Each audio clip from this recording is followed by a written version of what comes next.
ሜንስትሪም የሚባል ፋና ኢቢኤስ ዋልታ ወዘተ ከሚባሉ ቲቪዎች ያልተናነሰ አይን ያለን ሰዎች ነን እነሱ በጀት አላቸው እኛ የለንም እነሱ ያላቸው አይን ያህል ግን እኛ አለን ስለዚህ ሰው ይሰማናል ማለት ነው በየቤቱ ቁጭ ብሎ የሚሰማን ሰው ደግሞ እንደው በጣም ያነሰ ከተባለ ከኛ ሐሳብ ጋር ዝቅ ያለ የበለጠው ግን ከኛ ጋር ከፍ ያለ ነው በጣም የሚረዳ እንዴት እንዲህ አሉት እንዴትስ እንዲህ ይላሉ ደሞ እንዲህ ቢሉ ጥሩ ነው ብሎ ሐሳብ የሚጨምር ነው ያለው ስለዚህ እንዲህ አይነትን ሚዲያ የያዝን ሰዎች እንዴት እንጠቀምበት ማህበራዊ የሚል ማናናቂያ ከኋላ የምትመጣለች ሚዲያ ማህበራዊ ሚዲያ አትመቸኝም እሷ በነገራችን ላይ ሁሉም የሰውም እየሰረቀ የሚሰራውም የሚሳደበው ምኑም አንድ ላይ በአንድ ቅርጫት ውስጥ የሚደረግበት አንደኛ እሱ ነው ሁለተኛ ማህበራዊ ሚዲያ ማለት ዝም ብሎ የቡና እየጠጡ የሚወራ ነገር ያደርጉት እኛ ትልልቅ ጉዳዮችን እንሰራ ነው ጠቅሳል ቅድም እስራኤል ክኔሴት ውስጥ የገባው ነኝ ወደ እስራኤል ክኔሴት ውስጥ ፓርላማ ውስጥ ለመግባት 4 ኤርፖርት ፍተሻ የማለፍ ያክል ነው የተፈተሽኩት በጣም የገረመኝና አንዱ ፍተሻ ይልንገር ስፈተሽ የመጨረሻውን አልፌ ማለት ነው ፈታሹ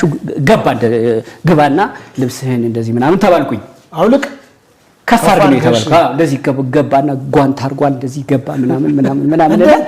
ከበረኮ ነው ነገር እዚህ አካባቢ የኔ እግሬ ከጆይንቴ ከዚህ ጀምሮ ይሄኛው እግሬ በኩል እንትኑ ስጋዬ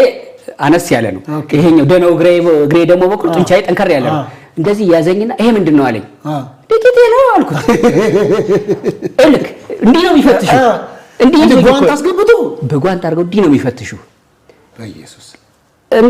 ፓርላማ ውስጥ ነው የምትገባው ቀጥለ ኮኔታኒያው ነው የምታገኘው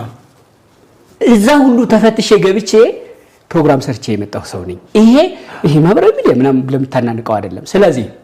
ምን እናድርግ ነው ሐላፊነት እንደሚሰማው ሰው እንደው አንተም አስበህበት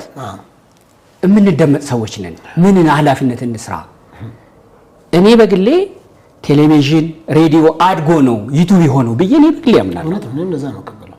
ዛሬ ሁሉም ሰው በየቤቱ ዩቲዩብ ማይ በስልኩ ላይ በሌላ ምሳሌ ልንገርህ ለምሳሌ 10 አመት ወደ ኋላ ምናምን የባንክ አካውንት ለመክፈት የትሄድ ነበር